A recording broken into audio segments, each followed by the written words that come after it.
All right, so at the top of your guided notes, you'll see a box for factored form, a box for standard form, and a box for vertex form.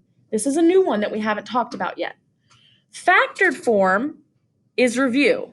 We know that a factored quadratic looks like y equals parentheses x minus h, parentheses x minus k.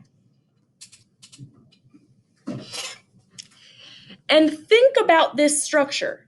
This is two different factors in parentheses that are being multiplied together. That's what factored form looks like. Standard form, on the other hand, will look a little different. So remember, standard form is y equals ax squared plus bx plus c. Standard form looks like three different terms being added together. There's no parentheses in here, there are no factors, it's just terms. Now let's take a look at our new form, the vertex form. The vertex form looks like this. Y equals a parentheses x minus h parentheses squared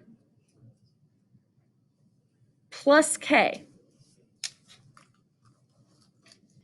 How do we know that this is a quadratic equation? Well, remember, quadratic equations have an x squared in them somewhere.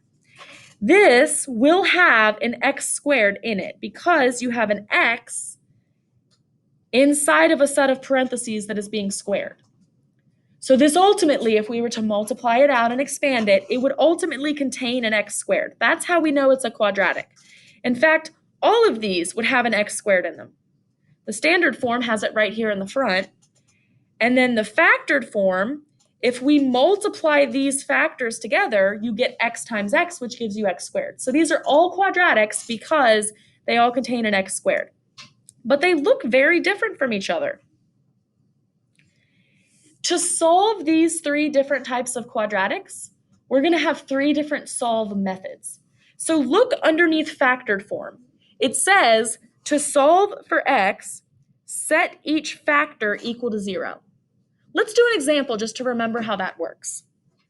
If we want to solve this factored form quadratic, take a look at what we have. We have two factors being multiplied together that equals 0. Well, I know I've said this 1,000 times, but if you have two things that are multiplied together and it's equal to 0, one of those things has to be 0.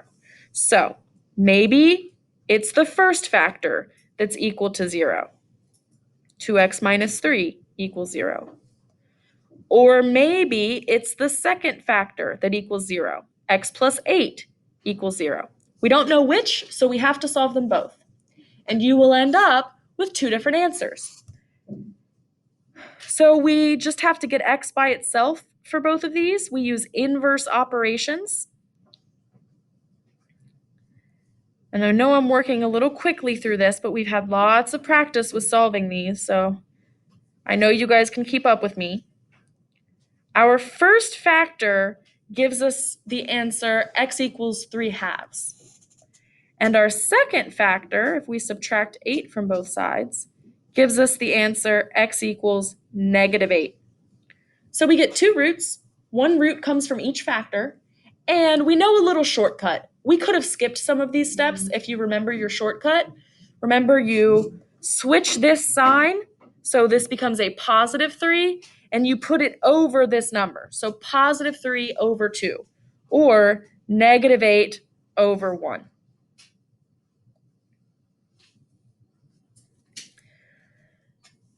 What if, instead of a factored form quadratic, we have a standard form quadratic, and we want to solve for x? The method we use is a little different. To solve for x with a standard quadratic, we have to factor. So this turns it into factored form, and then we use the same method. So just as a reminder, let's solve x squared minus 9x plus 14 equals 0. First, we convert this into factored form. So we'll draw a generic rectangle. We'll put x squared in the top left and +14 in the bottom right. Now we need two numbers that multiply together, or two things that multiply together to give us x squared. That's going to have to be x times x. Then we need two things that multiply together to give us 14. That might be 1 times 14 or 2 times 7. We're not sure which. But in order for them to multiply together to give us a positive 14, we do know that they either both have to be plus or both have to be minus. Since our signs have to be the same, we are looking for a sum that adds together to give us 9 or negative 9. So that leads us to the 2 and the 7. Specifically, since they have to add together to give us a negative 9, we're going to be using a minus 2 and a minus 7. And to check ourselves, we can fill out the rest of our boxes here just to make sure. X squared minus 2x minus 7x plus 14, these all combine to give us back the x squared minus 9x plus 14. Okay, so this is review. You guys were crushing this last week. I know that you know how to factor. We go through all the trouble of factoring so that we can rewrite our equation in factored form. And from here, we have to split this apart into two separate equations because one of them has to equal 0. And we don't know which one, so we solve them both. And you end up with two different answers. X equals 2 and x equals 7.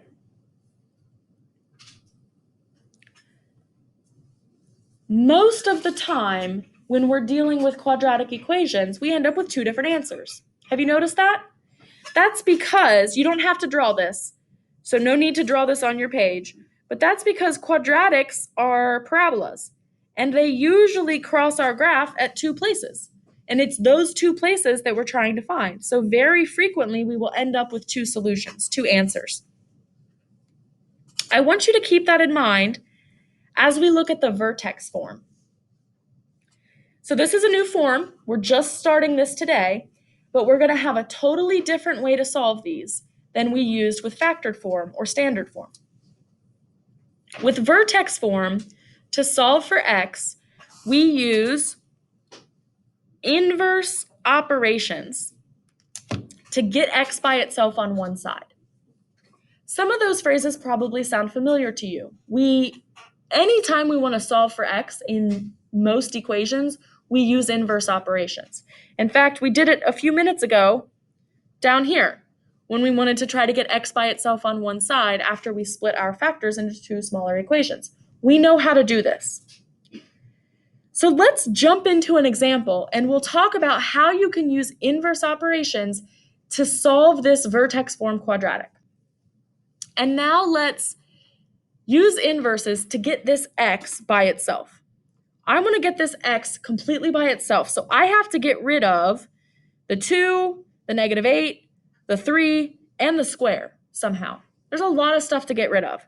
So just follow along as I do this, and then we'll talk more in depth about the steps and the process that we're going to be using in future problems. Here's our first step. We are going to undo the negative 8. Since that is a minus 8, we undo it by adding 8 to both sides. So on the left, we'll have 2 times x plus 3 squared, and on the right, we'll have a positive 8.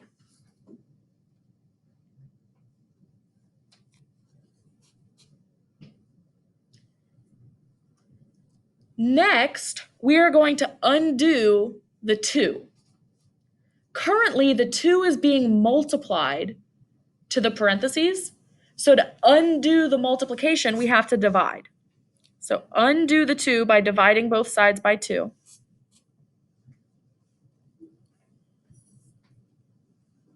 And on the left, the 2's will cancel. We've got a 2 being multiplied, a 2 being divided. Those will cancel each other out, so those go away. On the right, we have 8 divided by 2. That'll just give us 4.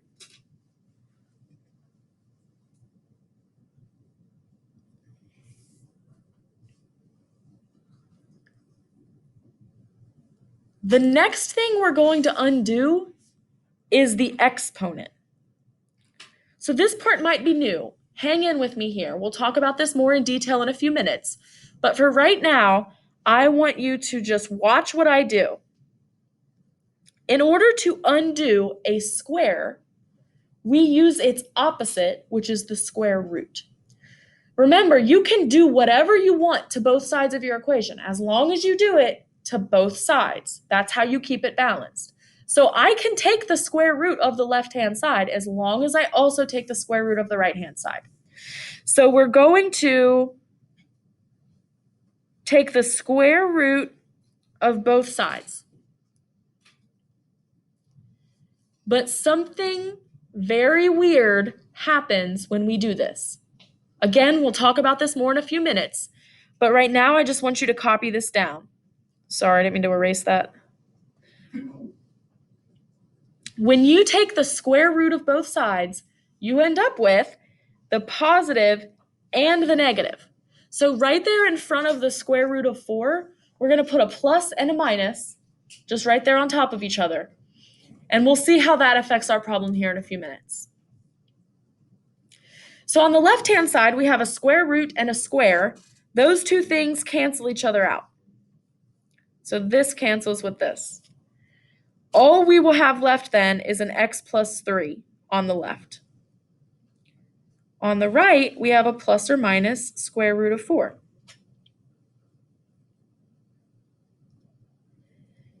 The only thing left to do to get that x completely by itself now is subtract 3 from both sides.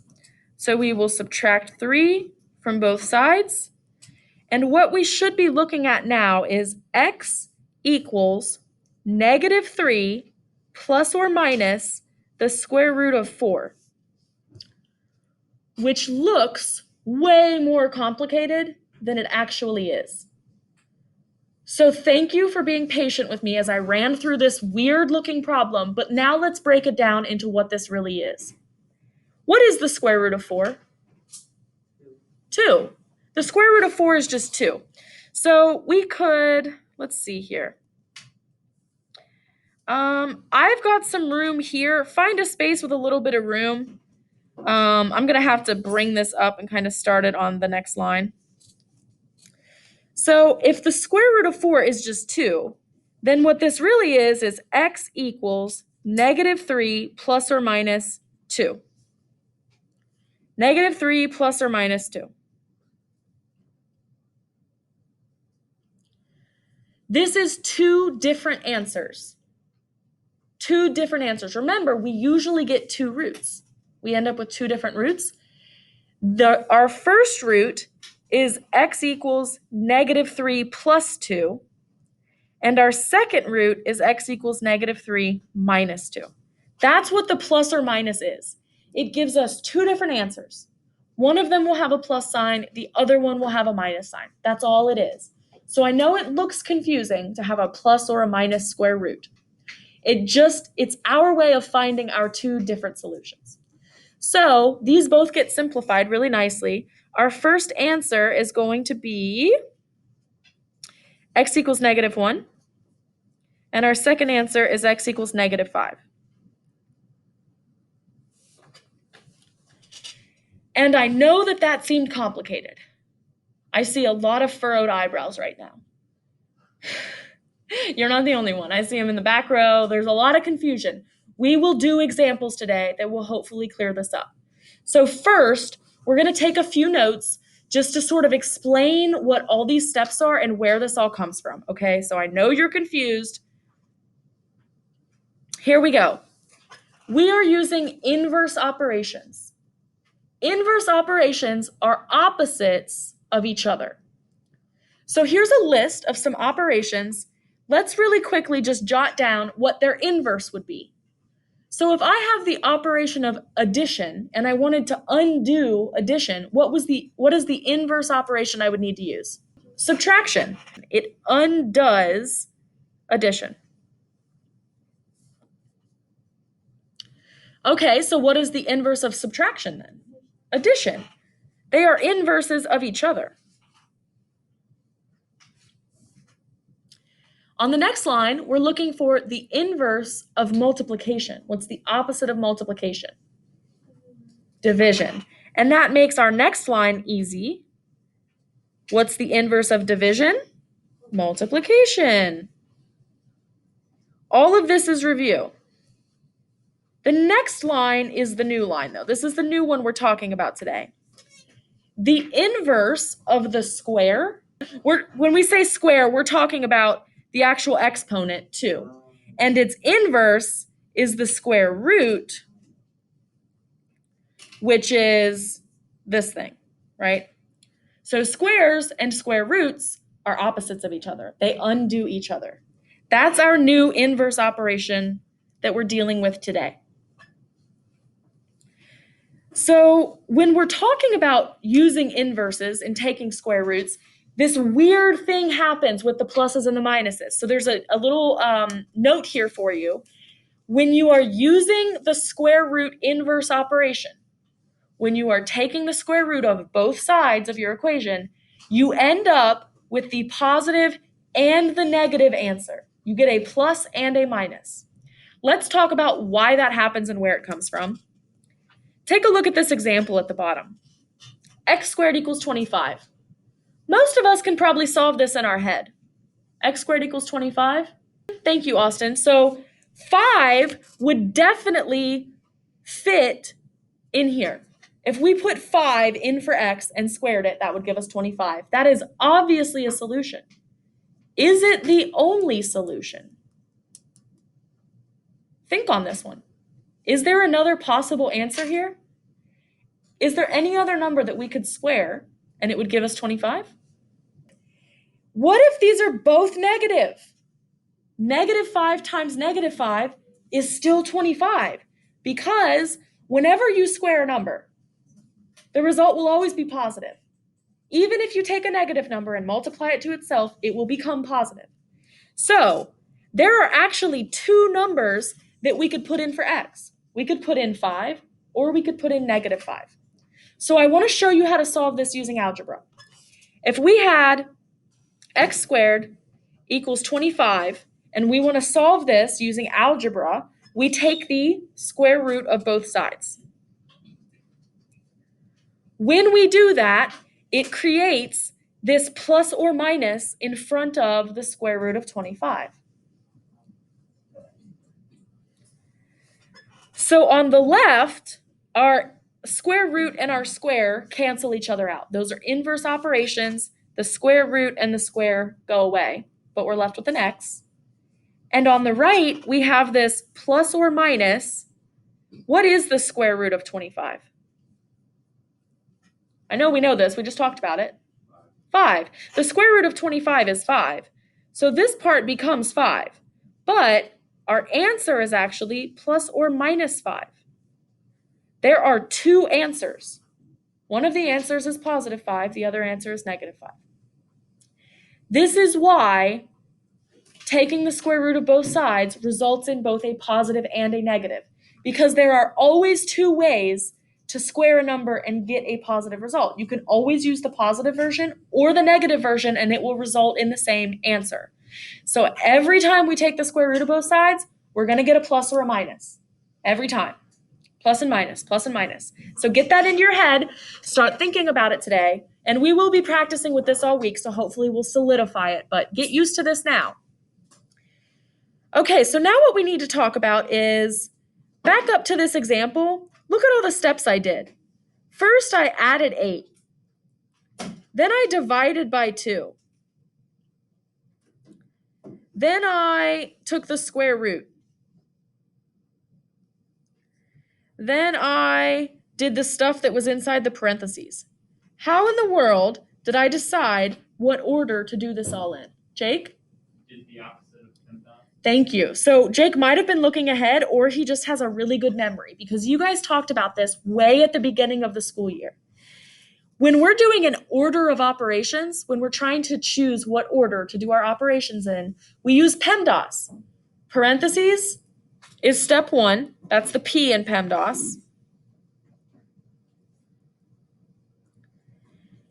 Exponents, that's the E in PEMDAS. And then the MD is actually one step.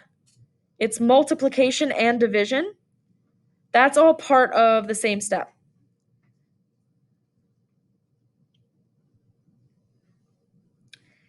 And then the fourth step is addition and subtraction. They are the same step as well.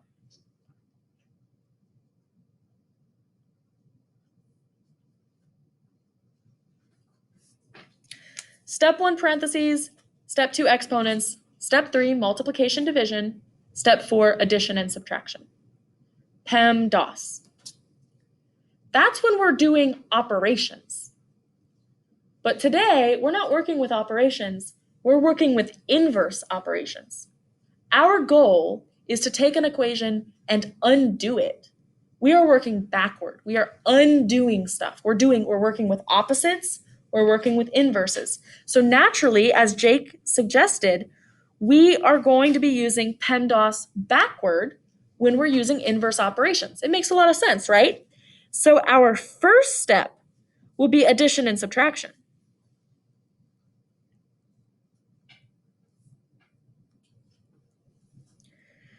What does that make our second step? Thank you, multiplication and division. Oops.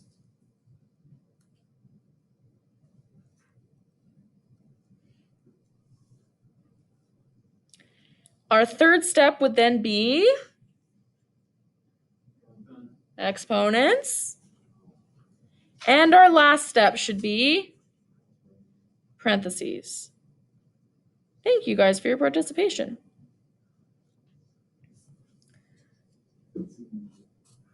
We are going to do a few examples, and we're going to use these steps while we complete the examples. So flip the page. I'm going to work through all of these examples with you, okay? So we're going to do 1, 2, 3, and 4. If you're feeling really confident, you can try to work ahead, but make sure you're paying attention to the problem as I'm working on it so that you don't miss anything important. In example 1, we have instructions that tell us to use inverse operations to solve for x. The order that we do those inverse operations in is first addition or subtraction. So I want to point something out. I see addition and subtraction in this problem, but be very careful. The +1 is inside parentheses. So we don't do the +1 at the addition step. We do the +1 in the parentheses step, which is the very last step. Okay, so we're not doing that one yet. We're just doing the -20. So we start our inverse operations by trying to undo the -20, which would be a +20 on both sides. Thank you. So that's going to undo the -20, but we'll now have this 20 on the right-hand side.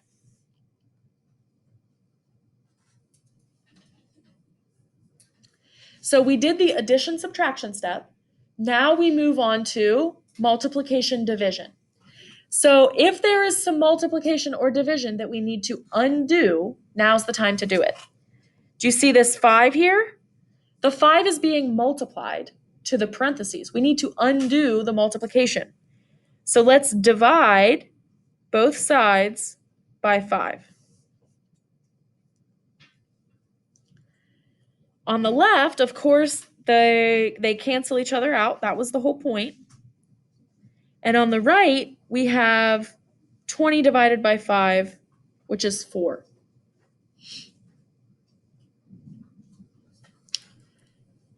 So we did addition, subtraction. We did multiplication, division. Next is exponents.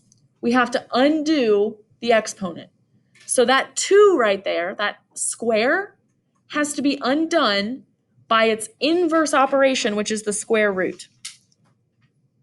So we take the square root of both sides.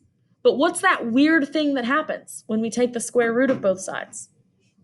You end up with the plus and the minus. So we'll put a plus and a minus in front of the square root of 4. So let's keep going. The left-hand side simplifies down to x plus 1. Good. We got rid of all that other junk. And the right-hand side is plus or minus the square root of 4. We'll simplify that later. One more step to get that x by itself. Now we're in the parentheses phase, so we can undo anything in the parentheses that we need to. So I'm going to actually rewrite mine up at the top so I have more space. This is x plus 1 equals plus or minus the square root of 4. I need to undo the plus 1. So we subtract 1 from both sides. I have a piece of advice.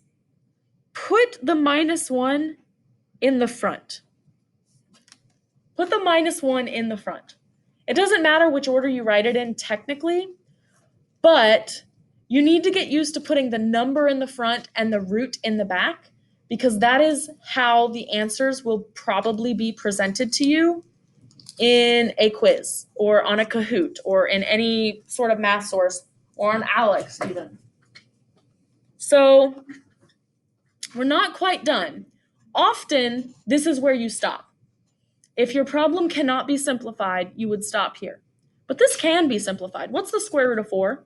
Yeah. Thank you, sir.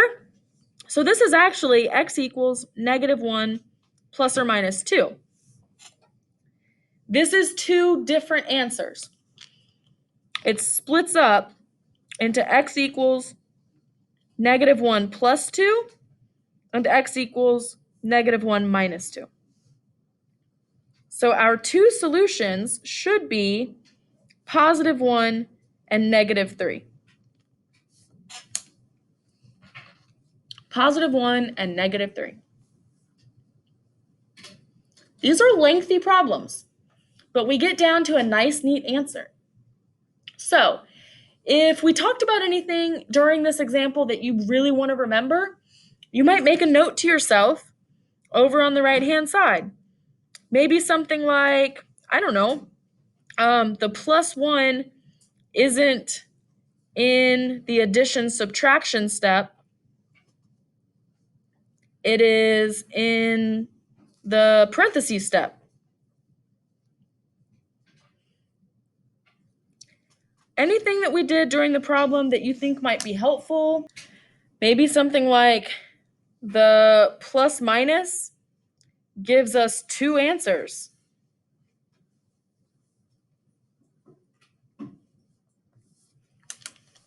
That can be a little confusing. Remember, we have to split it up and get our two separate answers. Okay, let's move on to example 2. Example 2 has a little bit of a trick in it. So if you're trying to work ahead, I want everybody's attention back on example 2 right now, just for a few minutes. In example 2, we're going to start this the same way. Let's undo any addition or subtraction. So that would just be this plus 20 right here. So we undo it by subtracting 20 from both sides, which gives us 5 times x plus 1 squared equals negative 20. Bless you.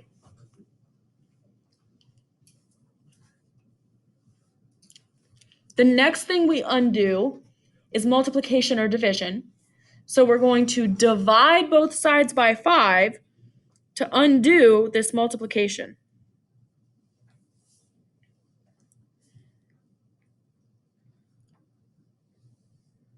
So on the right now, we should have negative 4. Next, we undo any exponents, and we undo the square by taking the square root of both sides. Does anybody see an issue right now?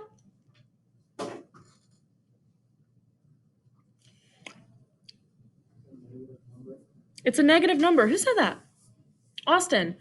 What's wrong with the fact that it's a negative number? Why is that a problem? Ever.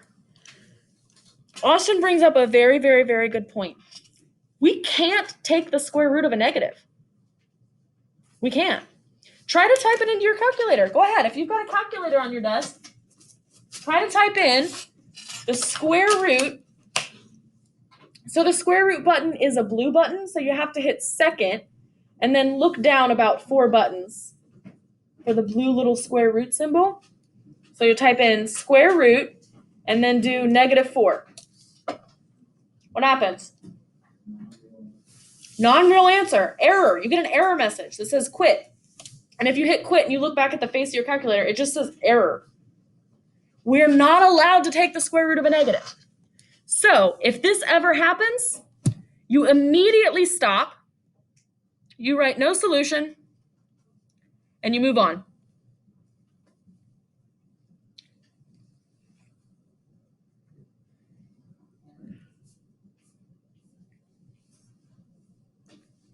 So let's make a note.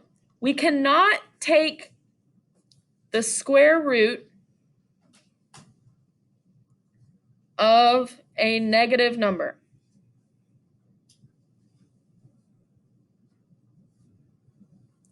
If you ever have to take the square root of a negative number, just write no solution.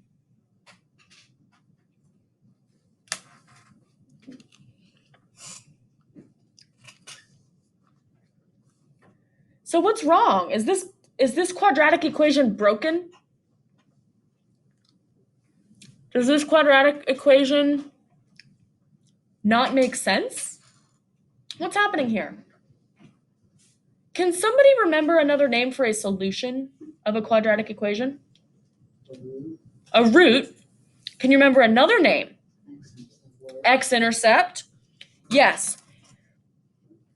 Solutions are roots, aka x-intercepts.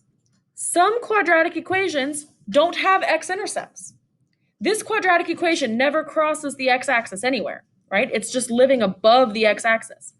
So it doesn't have any roots, so it doesn't have any solutions. So it's not that big of a deal that this quadratic does not have a solution. It doesn't mean the quadratic equation is broken or there's something wrong with it. It just means that this particular quadratic equation does not cross that line. It's pretty typical, actually. It will happen quite often. So don't freak out if you get answers like this. All right. Moving on to example 3. Example 3 should be back to normal, into a more standard equation for us to solve. In example 3, we're going to start by undoing addition and subtraction. So what's the first thing we're going to undo here? Which number are we going to undo? Say it again? 15. So we undo it by subtracting.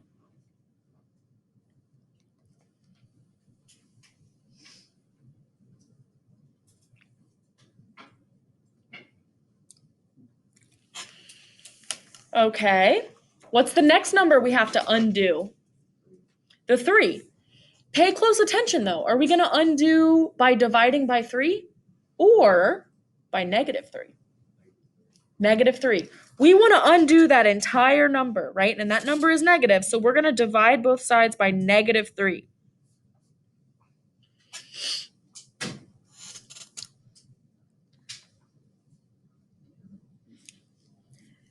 On the right-hand side, I want you to be careful. This is a -15 divided by a -3. The two negatives are going to cancel each other out, and we will end up with a +5. All right, what's the next thing we have to undo?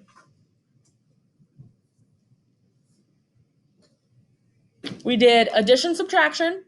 We did multiplication, division. Now we have to undo the exponent, so we're going to take the square root of both sides. Good job, Chrysalin. What's the weird thing that happens when we take the square root of both sides?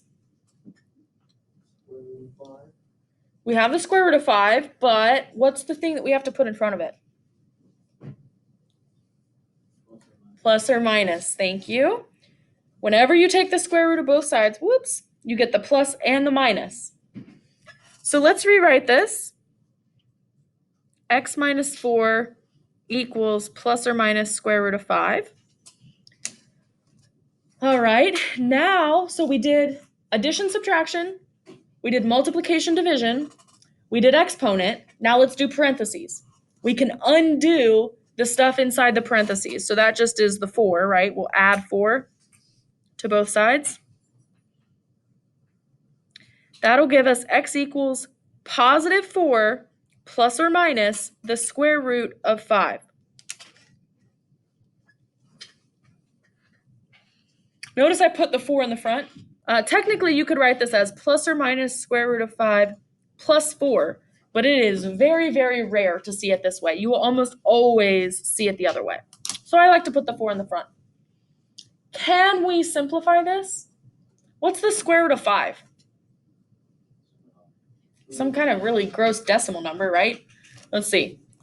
Square root of 5 is 2.236067977. Woof. We're not going to write that down. If your square root does not simplify to a whole number, leave it the way it is. Okay, don't try to use a decimal number or round it at all. Leave it like this.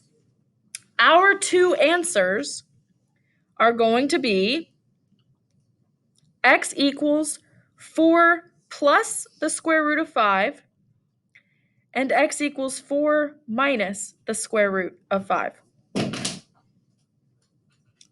Those are our two answers.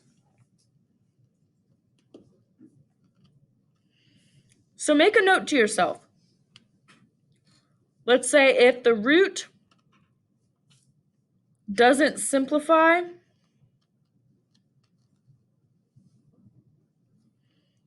to a whole number,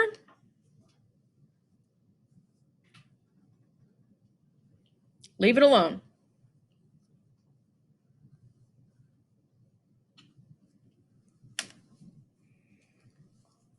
So we'll just leave it right like that, and we'll split our two answers apart. You get the plus, you get the minus, and we're done.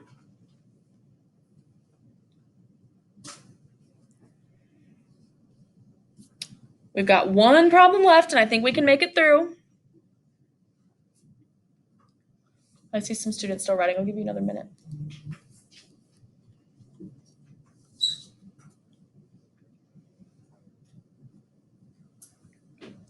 Example 4. Example 4 looks a little different because it doesn't have parentheses in it. That doesn't mean it's not in vertex form. So remember that vertex form, when I first described it, it had an x minus h in there. But what if, you don't have to write this down, just pay attention. What if I had y equals, 2 times x minus 0 squared plus 12? Well, we wouldn't usually write the x minus 0, so we could just make this x squared plus 12. But then we don't really need the parentheses, so really this is just 2x squared plus 12. All I'm trying to say is your vertex form can look a little different depending on what some of your numbers might be. So in the example we're about to do, it's still in vertex form. It just looks a little different without the parentheses. So think about our inverse order of operations. Addition, subtraction, multiplication, division, exponent, parentheses. We aren't going to have a step 4 because there's no parentheses, and that's the only thing this changes. So let's start from the beginning. Let's use the inverse operations to undo any addition or subtraction. That would be the 12, right? We need to add 12 to both sides.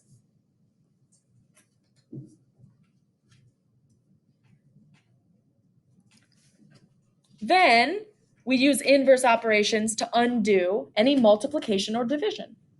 We have multiplication, so let's undo it. We're going to divide both sides by 2.